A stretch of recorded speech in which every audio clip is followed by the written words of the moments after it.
Hola a todos, bienvenidos a Inefable, una experiencia difícil de describir, pero este momento será fácil de recordar porque tenemos nuestra mesa, bombones y un gran invitado para hablar de su experiencia inefable. Cada episodio hemos mostrado vocaciones, artes, ciencias, pasiones y hoy también es un encuentro educativo para recordar hoy cómo se siente la educación, cómo se vive, cómo se transforma y cómo ha crecido. Por supuesto tenemos un gran invitado, el profesor Antonio José Escudero Rodríguez, un hombre que se ha destacado en nuestra ciudad por ser una autoridad educativa y que la autoridad no solo reside en títulos, sino que reside en su carácter. Hoy nos va a mostrar su realidad, su pasión y nos va a llevar en este viaje y en esta ruta inefable. Bienvenido, profesor, ¿cómo está usted? Muy bien. Un gusto poder recibirlo, un honor poder tenerlo aquí. Sé que muchos de sus estudiantes van a poder ver este programa y decir, mira, ya está todavía el profesor Escudero.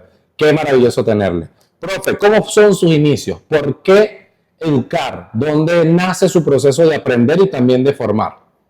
Bueno, en primer lugar, quiero agradecer a la empresa televisora de Portuguesa, ¿verdad?, por darnos esta oportunidad de conversar de un aspecto tan difícil hoy y con tanta crisis, mucha falla. Mi agradecimiento también personal a mi recordada alumna, Eileen Valladares Valera, quien fue la que me invitó. Así y es. Después me consigo contigo, que también hemos tenido Compartir, así profesional, ¿verdad? Bueno, en mi época, cuando salí de sexto grado, era muy común, ¿verdad?, en el año 58, 60, estudiar para ser maestro en educación primaria en las escuelas normales, ¿verdad? Tuve la oportunidad de estudiar en la escuela Miguel José Sanz de Barquisimeto, ¿verdad?, normal. ¿Usted nació en Barquisimeto? No, yo soy de Ospino, estado Portuguesa. Muy bien. Ahí vivieron mi papá y mi mamá. Ahora me quedan unas hermanas que viven allá todavía, ¿verdad? Por supuesto, me gradué muy joven de normalista, ¿verdad? El primer año tuve que trabajar como suplente, ¿verdad?, en la misma escuela en Ospino, ¿verdad?, porque no tenía 18 años, ¿verdad? Entonces trabajé como suplente y era el director era una persona de mucha experiencia, pero no era graduado. Ok. Ajá. Pero tenía muchos años de servicio. Recuerdo el profesor Peralta, ¿verdad? Y yo era el segundo maestro graduado. Imagínate. Junto con la maestra también de Ospino, Frol León. Esa trabajó también. Después fue la directora de la escuela. Ahí nos iniciamos. El próximo año pasé a fijo, cargo nacional. Y en ese año, tuve un peloncito con el director, porque ya había entrado lo que empezó a dañar el proceso educativo, la política. Muy bien. No coincidimos y entonces logré cambio para acá, para Guanare. Ok. Desde el 62, 63, 64, me trasladan para Guanare.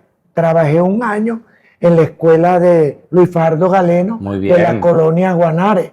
Y luego me trasladan a la escuela Juan Fernández de León. En esa época, muy apetecida. Claro. ¿Verdad?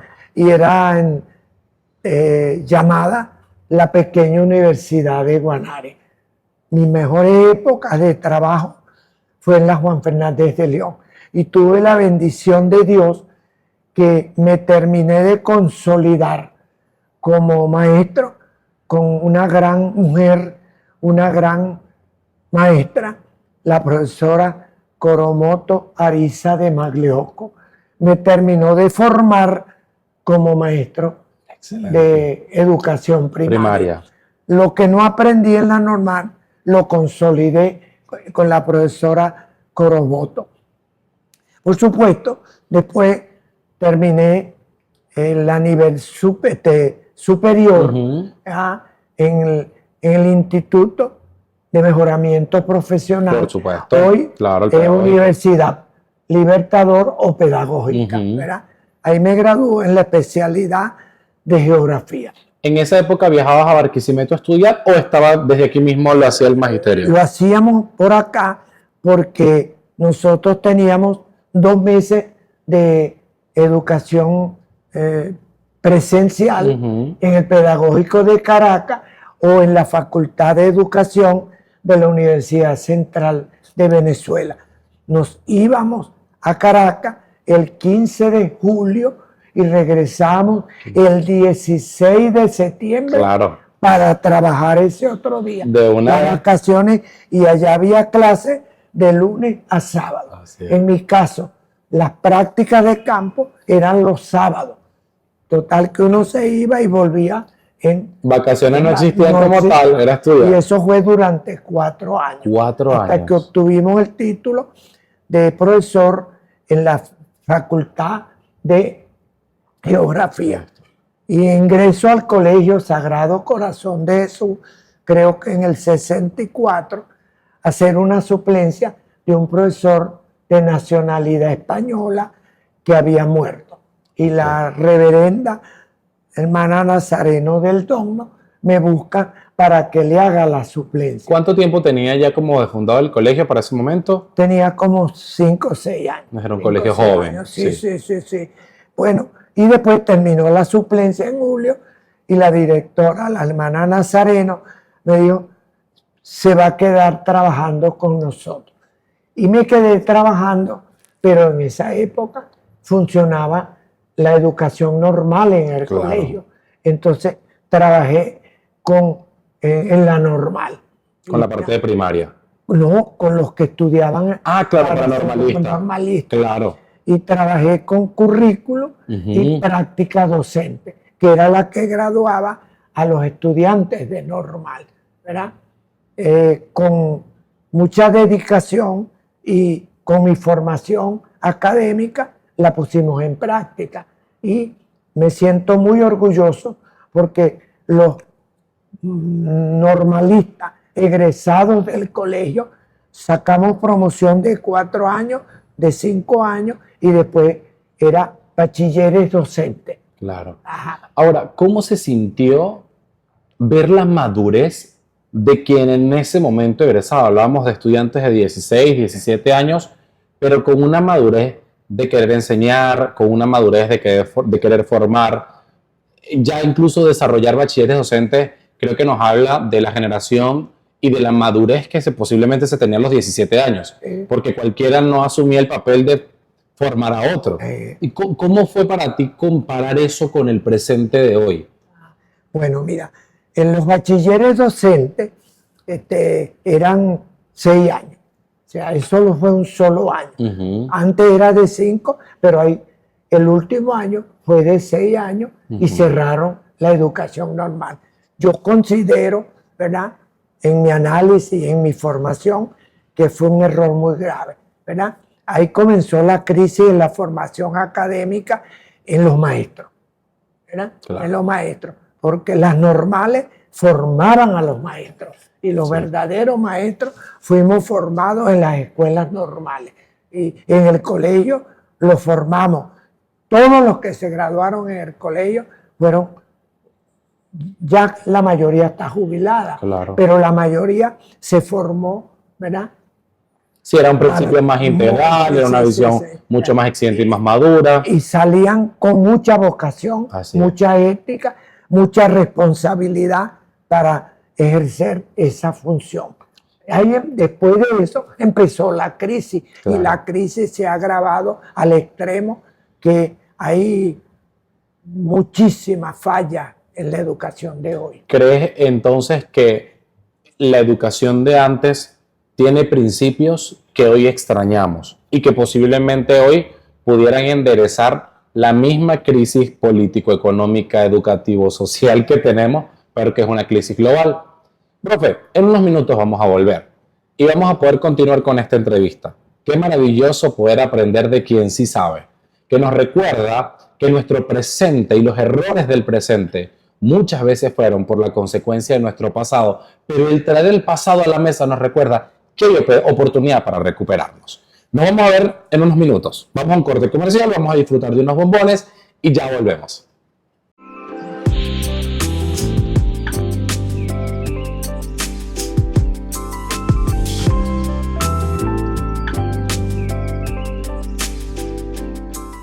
Volvemos de esta pausa comercial. Soy Ever Moreno y para mí ha sido un gusto como moderador en Inefable poder acompañarles y guiarles en esta ruta. Agradezco por supuesto a Chocotril Café por estos bombones, delicias de chocolate que podemos disfrutar y que es el mejor cacao del mundo. Y por supuesto Elisa Merlo, gracias porque este detalle que nos ha hecho nos ha permitido mostrar con nuestra identidad lo que somos y lo que hacemos. Seguimos en esta hermosa ruta inefable con el gran Antonio José Escudero Rodríguez.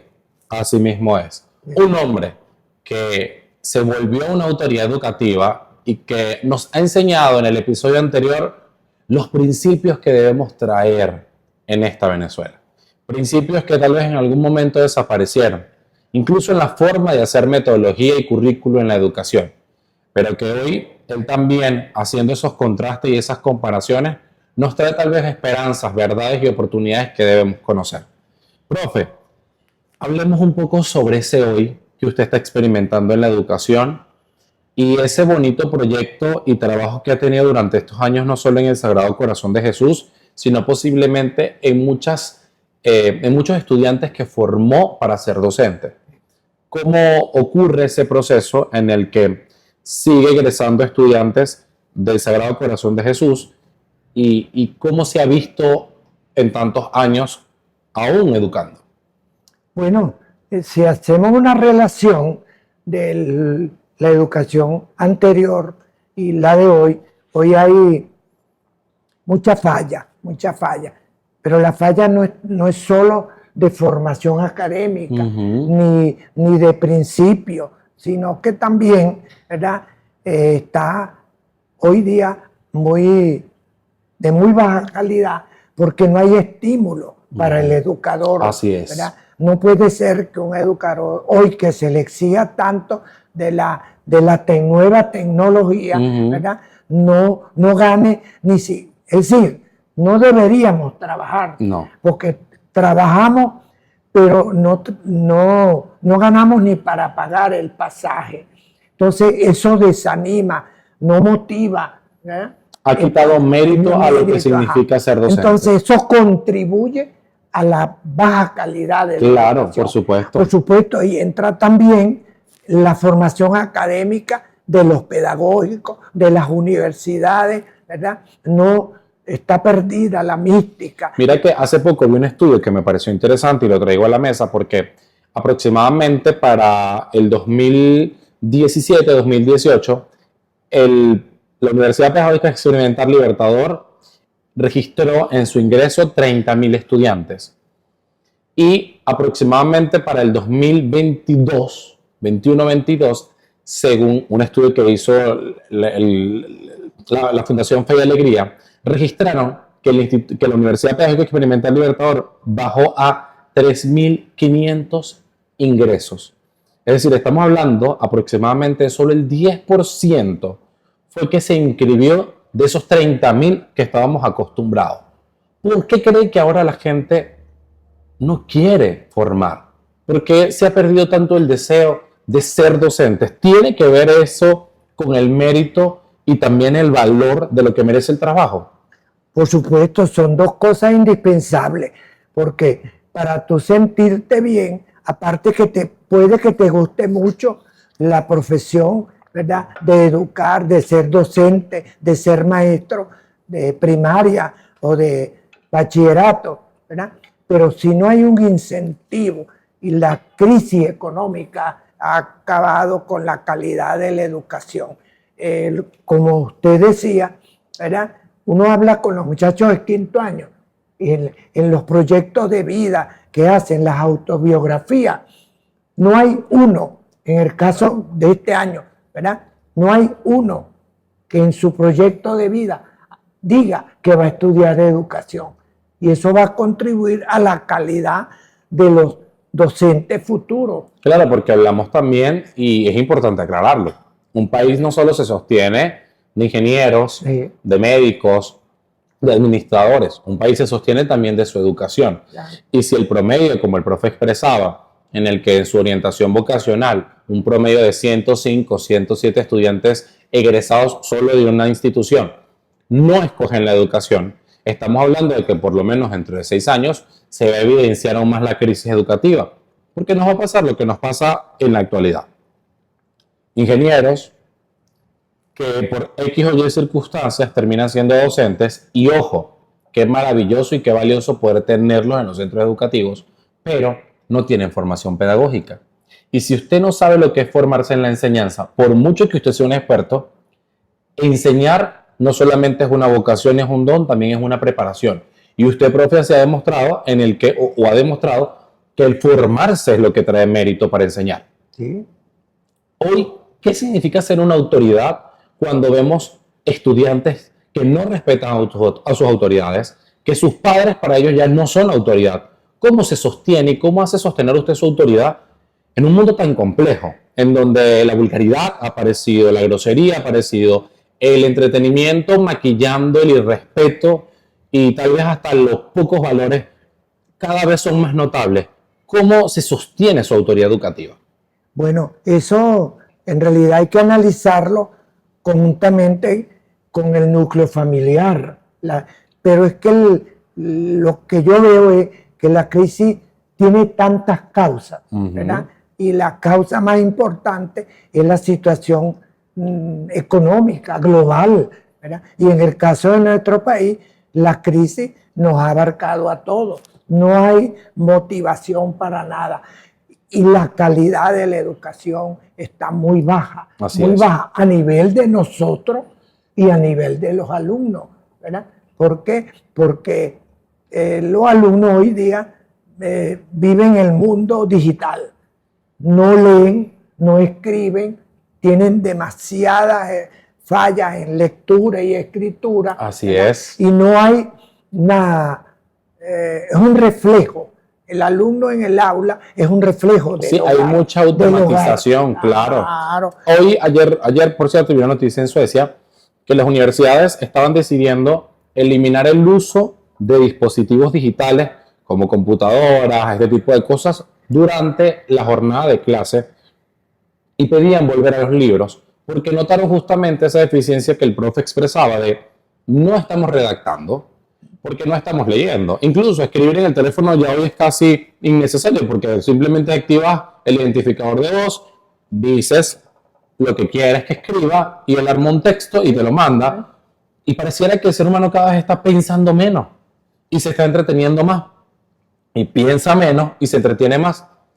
Y la educación nace para pensar. Que en el proceso te vas a divertir, maravilloso, sí, pero no nace para entretener, porque el entretenimiento simplemente te maquilla de tu realidad. Hoy, ¿cómo hace usted, profe, para mantener los pies sobre la tierra? Entendiendo que existe una gran crisis, que es una crisis que no está siendo cubierta y que, por supuesto, instamos a todas las autoridades a que se tome en serio el rol docente, que no solo se trata de un ministerio, no, se trata de gente que está formando gente que está invirtiéndose en un futuro. Y que si esa gente no es de la calidad que usted espera, entonces es porque definitivamente necesitamos inversión en esa área para que haya calidad. Pero ¿cómo hace usted para mantener los pies sobre la tierra, profe, en medio de estas circunstancias? Bueno, eso se refleja en la formación académica que uno tuvo, en los pedagógicos. Los que formaban maestros o los que forman educadores fueron las escuelas normales y los pedagógicos. Ahí está la formación de un verdadero educador. Tuve la oportunidad de salir del Instituto Pedagógico de Barquisimeto. Por eso me siento orgulloso cuando lo dices. Sí, señor, eso era lo que formaba. Entonces, hubo una época que por necesidad del servicio tuvieron que usar profesionales de otras especialidades. Así es. ¿Verdad? Puede que sabían mucha biología, mucha química, mucha matemática, pero ellos no estaban preparados pedagógicamente para enseñar. Entonces no transmitían aprendizaje. Y el aprendizaje de cualquier concepto es el que te permite un cambio de conducta frente a una realidad.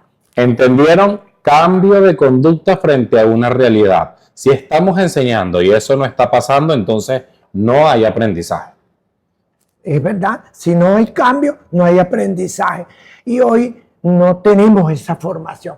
Y no hay mística. Y no puede haber mística si un educador está en un salón de clase y está pendiente qué le va a dar de almorzar a sus hijos. O cómo le va a dar para el desayuno mañana, ¿verdad? Porque no alcanza. En el caso particularmente de uno, ¿verdad? Y particularmente el mío, ¿verdad? Mi salud. Así es. Mi salud está cuando estoy en un salón de clase. Muy bien. No siento nada, me siento feliz. Mi vida ha sido dar una clase. Y en mi salón y en mi hora de clase, ¿verdad? Con todo y las dificultades, ayer menos, pero hoy muchas, ¿verdad?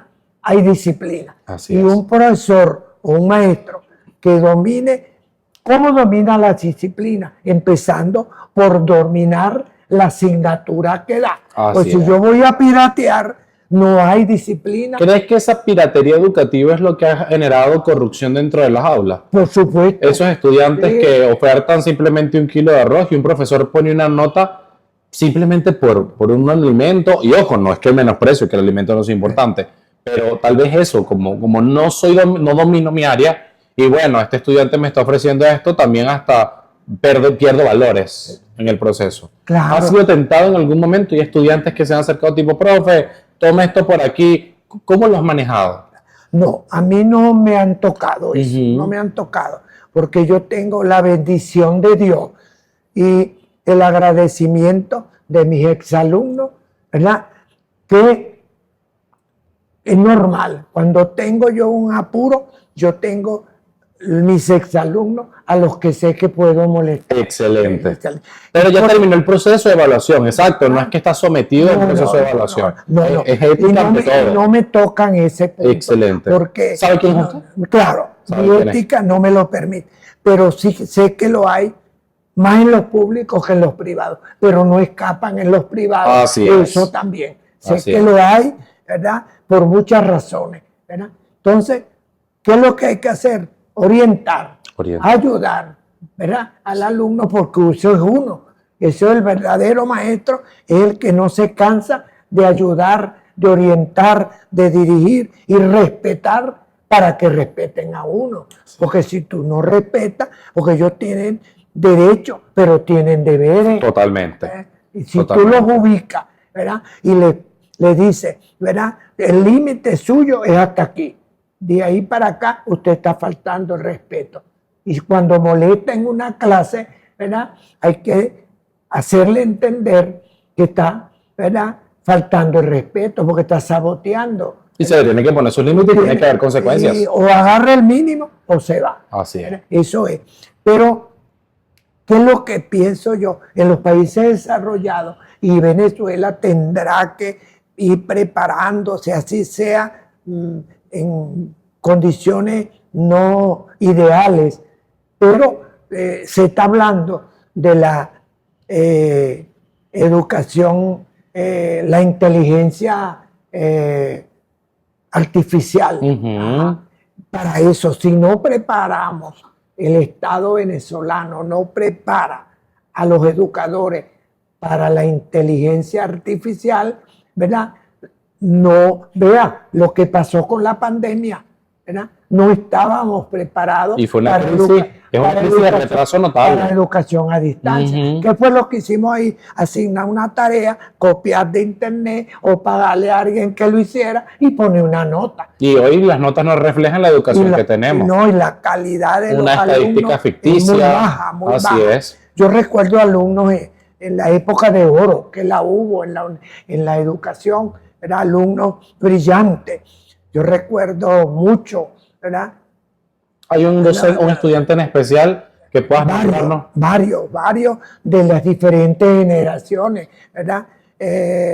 Los Ricciardelli, que eran sobrinos de Monseñor Polaccini. eran gemelos, calidad en todo, eran integrales. Excelente. Se fueron para la Universidad Central de Venezuela y al segundo año operaban de corazón abierto. Increíble. Ajá, hubo un filipino, ¿verdad? En el colegio, estoy hablando de las primeras promociones, ¿verdad? Herbert Saico, que su papá era el gerente del Central Río Guanare, filipino, brillante. Ese había que, los profesores teníamos obligatoriamente que preparar la clase porque él siempre iba adelantado en todas las asignaturas, ¿verdad? Después hubo otras generaciones, ¿verdad? Pienso que la última, que fue la graduación ya de asistencia a los 3 lactos, después vino la pandemia, etcétera, ¿verdad? Hubo un grupo de alumnos donde está Eileen y sus compañeras que las recordamos ahora, ¿verdad? Bueno, y el que fue bueno en el colegio fue bueno en la universidad. Así mismo que se lo decía yo siempre en clase. El que es bueno aquí es bueno en la universidad. Y el colegio tiene, ¿verdad?, exalumnos en todo el mundo, y siempre han sido buenos. También hubo una promoción, ¿verdad?, de unos alumnos que están en Panamá, Perú, Chile, brillante. Los recordamos y se les ha querido siempre, ¿verdad? Pero mi fama es que el profesor Escudero es muy bravo, ¿verdad?, muy exigente, muy estricto, pero en el momento no les gusta. Ahora, pero creo que eso es lo que ha desarrollado eso. Son en la universidad y profesionales. Lo necesitaban. Me lo agradecen en el alma, ¿verdad? Así es. Un gusto poder tener aquí al profesor Escudero. Profe, ¿quieres darle un mensaje a los docentes en especial que están viendo estas pantallas, pero también a las autoridades? ¿Qué le podrías pedir para que nosotros volvamos a recuperar una calidad educativa? ¿Qué les puedes decir a ellos? Bueno, a las autoridades, al Estado venezolano y al gobierno, que entiendan que no puede rendir ni cumplir su misión tan difícil hoy día a un docente que gane la miseria que está ganando, que hagan un estudio y que nos clasifiquen por rendimiento. Totalmente. En los países desarrollados, usted rinde y se le más que yo, usted gana más que yo. Muy bien hecho. Ha rendido, ¿verdad? Así es, y volver al mérito. Al mérito, ¿verdad? Y en los países desarrollados es así. El que no rindió, este año no va a trabajar. Listo. Usted va a internarse este año en una universidad para que niveles se capacite y de condiciones. Y venga en mejores condiciones.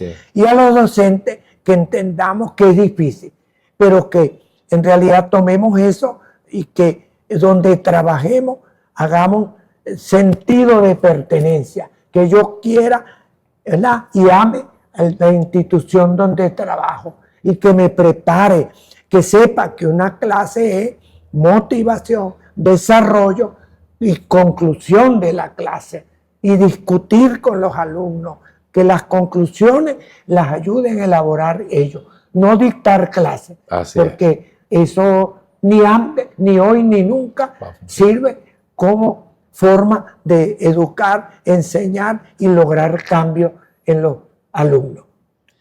Una clase maestra es este episodio de autoridad educativa, de transformación, de liderazgo y definitivamente de educación. Un gusto poder tenerte aquí, profesor, porque de verdad sabemos que te has tomado el tiempo de poder acompañarnos y para nosotros es un privilegio, desde el aprendizaje, pero también desde la enseñanza, el saber que nuestra ciudad, la ciudad de Guanare, se vuelve también pionera en la educación por tener autoridades educativas con tanta pasión. Portuguesa definitivamente representa la educación que queremos. Y aunque hay mucho por trabajar y mucho por lograr, tenemos visiones grandiosas como la del profesor Escudero, que hoy nos ha motivado. Recuerden seguirnos en Instagram como @trpcanal31 y @soycapaces. Y en YouTube, recuerden meterse en @trpcanal31. Hay una lista de reproducción con todos los episodios y pueden disfrutar de este y mucho más. Gracias, Chocotril Café. Gracias, Elisa Merlo. Gracias a cada uno de ustedes porque se han conectado. Recuerden que el mundo necesita soñadores. El mundo necesita hacedores. Pero lo que más necesita el mundo son soñadores que hagan. Y el profesor Escudero es un soñador que ha hecho muchísimo por nuestro país. Muchas gracias. Nos vemos. Chao, chao.